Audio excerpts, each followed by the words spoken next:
말이 아니고 무슨 말입니까? 그죠? 하나님 앞에서 어떤 상황 가운데서도 죽는 순간까지 하나님 앞에 신실하라고 하는 것입니다. 주님의 일, 교회 일을 할 때도 신실하게 하고 눈치 보면서 너들 하는가 안 하는가 이러지 말고 교회 일도 주님 앞에 신실하게, 가정에서도 주님 앞에서 신실하게, 하나님 앞에서 신실하게, 가정에서도 직장에서도 하나님 앞에 신실하게, 죽더라도 내가 불이익을 당하더라도 사장이 안 보고 매니저가 안 보더라도 주님 앞에서, 사회에서도 아무도 안 본다고 남들 다 한다고 그냥 남들 하는 대로 따라해서 그렇게 하지 말고 죽더라도 주님 앞에 충성하라. 그리하면 내가 생명에 관한 줄이라. 역시 이 영생을 말씀하는 것입니다. 오늘 세 번째, 네 번째 교회 말씀드리려고 하는데, 말씀드리기 전에 당시 초대교회, 이 요한 예수님의 메시지를 받은 교회가 초대교회거든요. 지금도 2000년 전입니다. 이 초대교회 때 교회 이 메시지를 받은 교회의 당시 상황이 어땠냐면, 요즘 우리 사도행전 묵상하니까 어떻습니까? 교회가 생기자마자 유대인들의 그 핍박을, 유대인들의 종교 지도자들의 핍박을 받잖아요. 유대 종교가 예수 믿는 사도들을 핍박하는 이유가 뭡니까? 딱 하나죠. 예수를 주라고 칭하지 말라는 거죠. 예수를 주님이라고 하지 말라는 거예요. 그런데 우리가 하나님 앞에서 사람 말을 들을까, 하나님 말을 들을까? 나는 내 보고 들은 것, 내 주님을 증거하지 않을 수가 없다 하는 것이 사도들의 얘기예요.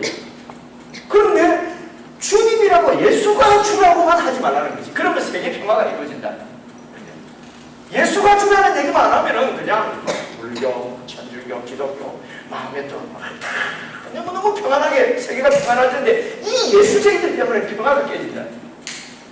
자꾸 예수가 주라고 그래요. 예수가 주라는 것만 빼버리면은 다 똑같아지고 다 좋겠는데, 예수가 주라고 하는 것 때문에 이 유대 종교 지도자들이 기독교를 핍박하는 것입니다. 태생적으로 핍박을 받으면서 태어난 것이 바로 이 기독교예요. 당시에 이 유대 나라는 로마의 식민지였습니다. 로마의 식민지 정책은 처음에는 이 사람들이 이 로마가 유화 정책을 폈습니다. 그래서 자기들이 이 정복한 모든 정복지에 있는 문화나 종교들을 막 인정을 해줬어요. 그래서 흡수하는 관용 정책을 폈단 말입니다. 이건 성경의 얘기 아니고 이미 세계사에 나오죠. 이게 고등학교 아마 2학년 책에 나옵니다. 156페이지. 그렇게 했는데 그 칼리귤라라고 하는 드라큘라 비슷한 황제가 하나 있었어요. 시즈가. 이 사람이 37년부터 41년까지 통치한 사람인데, 이 칼리굴라가 바로도 잘한다 해요. 이 친구가 황제가 딱 되고 나서 자기의 어떤 정치적인 역량을 자기의 정복지에 있는 모든 백성들의 정신세계까지도 이렇게 다 자기가 통치하려고 하는 그런 교만한 것이요. 그런 교만한 마음을 먹고 황제를 숭배하라고 지시를 내렸어요. 그래서 어느 정도냐면은 자기 흉상을 만들어가지고 예루살렘 성전 안에다가 안치하려고 했어요. 칼리굴라. 근데 하려다가 못했습니다. 이 정제관계 암살당이 있어요. 그러니까 5년, 4년 반쯤 통치하다가 죽었어요. 그러니까 그 이후로는 황제가 자기 황제를 신으로 숭배하는 이런 어리석은 왕들은 황제는 없었는데, 네로 때 와가지고요. 네로 때 와가지고 그때 로마에 화재가 났는데 그 화재의 원인을 기독교인들에게 덮으시는 거지. 왜냐하면 제일 정부에 비협조적으로 보이는 놈들이 이 기독교인들이 보니까. 그래서 네로가 기독교인들한테 그걸 덮어 씌워가지고 얼마나 그 원형극장 그 콜로세움에 막 넣어갖고 죽이고 막 십자가에 죽이고 한 데가 이 네로. 그러니까 기독교가 무지무지 핍박을 받았습니다. 그 이후에 이제 도미티안 황제가 이게 81년부터 다스리는 사람이거든요. 여러분 그 폼페이오의 제국 뭐 이런 영화 보셨습니까?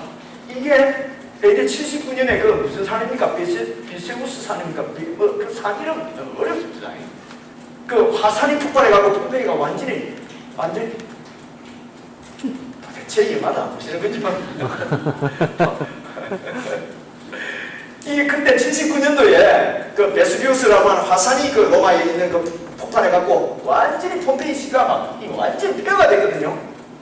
그리고 81년도에 또 로마에 대화재 큰 화재가 또 일어났어요. 그래가지고 완전히 그 로마 국내 정세가 완전히 막 이 혼란스럽고, 그리고 파산 직전에 아니고 완전히 파산 상태에, 그런 상태에 있을 때에 81년도에 황제가 된 사람이 이 도미티안입니다. 그러면 국내 정세를 좀 돌봐야 되는데 이 친구가 아주 사악한 황제였습니다.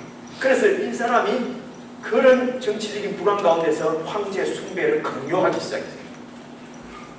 자기가 주고 하나님이라는 거죠.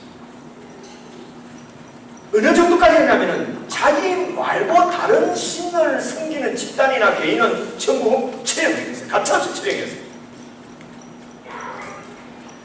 그래서 이 신도 좋고 저 신도 좋고 그냥 막 이름도 모르는 신도 섬기는 이런 그 신 믿는 종교는 아무런 관계없죠. 그 신의 대신에 그냥 황제만 갖다 놓으면 되니까.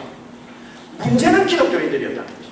문제는 기독교인들은 예수 그리스도만이 나의 주신, 그분만이 하나님이신데 그것을 하지 말고 황제를 황제를 신으로 하나님을 숭배하라고 하니까 초대 교회 이 성도들은, 교회 성도들은 혹독한 시련과 핍박, 고난을 받지 않을 수가 없었다는 거죠. 그렇겠죠? 그래서 교회가 존립할 수도 없을 그런 위기 상황까지 왔기 때문에 교인들은 낙심하고 좌절하고 교회 지도자들 전부 잡혀가고 죽고 요한까지도 반모섬에 유배되어 있는 이런 상황에 예수께서 계시의 말씀을 요한에게 주셨다는 것입니다. 그러므로 그 계시 말씀은 위로하고 격려하는 말씀 아니겠습니까? 그래서 제가 아침에도 묵상을 하면서 주님이 위로하고 격려하는데 내가 설교하는 내용을 들어보니까 위로 격려를 하나도 못 받고 전부 다 오늘 힘들게만 가는 것 같은 느낌이 많이 들었어요. 위로를 해야 돼요. 그 주님께서 지금 위로하시기 위해서, 격려하시기 위해서 이 성경을 주셨는데요. 그런데 이 위로하고 격려한다는 것이 황제 숭배에 어쩔 수 없지 않느냐. 그냥 막 소낙비는 피하고 와야지. 그냥 황제 숭배하는 척 하다가 또 뒤에 가면 또 안 하면 안 되냐. 이렇게 위로하는 것이 아니라 어쩔 수 없잖아. 지금 우리가 이런 어려운 세상 가운데서 그래도 주일을 어째 다 지키냐. 어떻게 하나님 말씀 나오냐. 어떻게 새벽에 기도하고 하냐. 막 적당하게 그래 해도 된다. 이렇게 위로하는 게 아니라고 하는 것입니다. 어떻게 예수님께서 당신 교회를 이런 어렵고 힘든 상황 가운데서 위로하시고 격려하시는지 그것을 생각하면서 오늘 버가모 교회 계속 이렇게 좀 보시면 좋겠습니다. 세 번째 교회가 버가모 교회입니다. 이 버가모는 아시아 도라 그럽니다. 터키 쪽에 요를 갖다 이제 로마의 식민지 안에서는 프라빈스가 있어요. 그래서 아시아 도라고 그러거든요. 그 아시아 도의 그 수도가 이 버가모였어요. 수도가 버가모인데 황제를 숭배하고 모든 우상을 숭배하는 중심 도시가 바로 이 버가모였어요. 그리고 문화 도시고. 그래서 이 헬라 문화가 완전히 아주 흥황하고 있는 도시가 이 버가모였는데, 여러분 그 헬라 문화에서 주신 최고 신이 누군지 알죠? 무슨 신인지? 고무신 뭐 이런 거 아니고 제우스가 주신이에요. 그 제우스 신전이 이 버가모에 있었어요. 그리고 여기가 이 이방 신앙들의 그 총 집합되어 있는 곳이 바로 이 버가모였어요. 그래서 그 버가모 안에서 그리스도께서 주시라고 하는 이 신앙을 지키기 위해서 살아가는 이 성도들이 받은 권한이 어떻게 했겠습니까? 순교자도 나왔어요. 그래서 이 버가모 교회에 주시는 말씀이 2장 12절부터 나와 있는데요. 17절까지 보시죠. 버가모 교회의 사자에게 편지하라. 좌우에 날성금을 가진 네가 가라사대. 그러니까 예수님이 어떤 모습으로 나타납니까? 날성금을 가지고 나타나니까 이거 어떻게 하시겠다는 겁니까? 심판하시겠다는 거지 않습니까? 이렇게 보시면 된다. 이제 여러분들 잘 아십니다. 어려운 이 요한계시록을. 심판하시는 하나님 나타났는데 13절 네가 어디에 살고 있는지 내가 안다. 네가 살고 있는 데가 어딘지 내가 안다. 얼마나 어려운 데들을 안다는 것입니다. 영적 전쟁이 얼마나 심한 곳인지 안다는 것입니다. 거기는 사탄의 권자가 있는 곳이다. 사탄의 권자가 있는 곳에 지금 너희가 살고 있다는 거예요. 하나님이 알고, 예수님이 알고 있다는 거예요. 네가 그래서 그런 영적 전쟁이 아주 극심한 곳이기 때문에 내가 그 영적인 핍박을 피하게 해주겠다. 주님이 이렇게 말씀 안 하십니다. 우리 생각 같으면 그렇게 어려움을 알고 계시면 좀 싹 옮겨주시지. 근데 보세요. 사탄의 근자가 있는 데나 네가 내 이름, 예수 이름을 굳게 잡아서 내 충성된 증인인 안디바가 너희 가운데 또 사탄이 있는 그곳에서 죽임을 당할 때에도 순교당 죽임을 당할 때에도 나를 믿는 믿음을 저버리지 아니하였구나. 주님이 이렇게 불가무교를 칭찬하셨어요. 불가무교를 향하신 주님의 칭찬입니다. 이 안디바는 그 당시에 있는 성도들은 안디바가 누군지 알았을 거예요. 그죠? 근데 우리는 안디바가 누군지 잘 모릅니다. 전혀 자료가 없습니다. 근데 이 안디바는 그 당시에 성도들이, 불가무 성도들이 당하고 있는 그런 고난의 대표적인 케이스 아니겠습니까? 그 당시에 성도들이 다 당하고 있는 고난이었는데 충성된 증인인 안디바가 사탄의 그 권세 가운데서 죽임을 당하고 순교를 당했는데도 나를 믿는 그 믿음을 저버리지 않고 내 이름을 굳게 잡았다는 것입니다. 이것을 주님께서 다 알고 계신다는 것입니다. 다 그리고 칭찬해 주시는 것입니다. 이렇게 그런 사탄의 권자가 있는 이런 이방의 그런 가운데서도 이 믿음을 놓치지 않는 교회지만은 그 다음 절 14절 보니까 이런 말씀이 있어요. 그러나 너에게 두 가지 내가 책망할 것입니다. 책망할 것입니다. 거기 네게 발람의 교훈을 지키는 자들이 있구나. 발람의 교훈을 지키는 자들이 이 교회 아닙니까? 순교도 각오하고 죽어도 믿음을 놓치지 않는 너희 가운데 발람의 교훈을 따르는 자들이 있다는 것이죠. 이것 때문에 내가 너희를 책망한다. 발람의 교훈이 무엇입니까? 이거는 민수기에 나오는 말씀인데 거기까지 가면 시간이 길어집니다. 여기에 설명이 되어 있어요. 발람이 발락을 가르쳐서, 이 발락이 누구냐면은 모압의 왕입니다. 그 모압의 왕이 이스라엘이 너무 커지니까 이스라엘을 망하게 하려고 발람에게 좀 망하게 해달라 했는데 발람이 이 발락에게 그들을 망하게 할 수 있는 방법을 읽어주겠다 하면서 가르쳐준 거예요. 어떻게 가르쳐줬냐?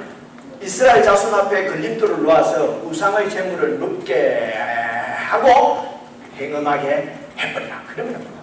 이렇게 합니다. 그래서 전쟁하지 말고 잘 차려놓고 이스라엘 백성들을 불러라.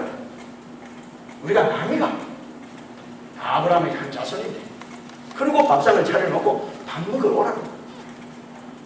그래서 그냥 갔는데 가보니까 막 믿음을 지키고 나는 믿는 사람이다 하고 갔는데 그냥 한 밥상 차려놨는데 막 거기에서 서빙하는 막 여자를 보니까 완전히 막 정신이 하나도 없는 거야. 아이고 주님 오늘만 하고 행음해버렸다. 발람의 교훈을 따르는 자가 있다는 거죠. 이렇게 넘겨떨 뿐이다. 여러분 우리를 믿어서는 안 됩니다. 내 자신. 우리가 뭐 예수 좀 믿고 하니까 뭐 기도도 하고 뭐 직분도 받고 이러니까 목사도 되고 하니까 뭐가 좀 이럴 것 같은데요. 그러므로 우리를 넘어뜨리게 하고 행음하게 하고 우상 숭배하게 만드는 곳에는 근처에 가면 안 되는 것입니다. 가는 것이 교만한 것이에요. 사탄은 이렇게 우리를 유혹한다고 하는 것입니다. 우리가 남용하는 것입니다. 우상 숭배하는 것입니다. 이런 것을 가르치는 지도자들이 있었다는 것입니다. 어느 정도 문화적인 적응을 우리가 해야 되지 않겠는가? 그리고 사회적인 책임이 있지. 우리가 그렇다고 해서 거기서 어떻게 싹 빠질 수가 있느냐? 같이 좀 해야 되지 않느냐? 그런 차원에서는 이 정도는 용납된다. 같이 한잔 하는 게 어떠냐? 이 정도는 용납된다. 여기는 여기는 다 그냥 맥주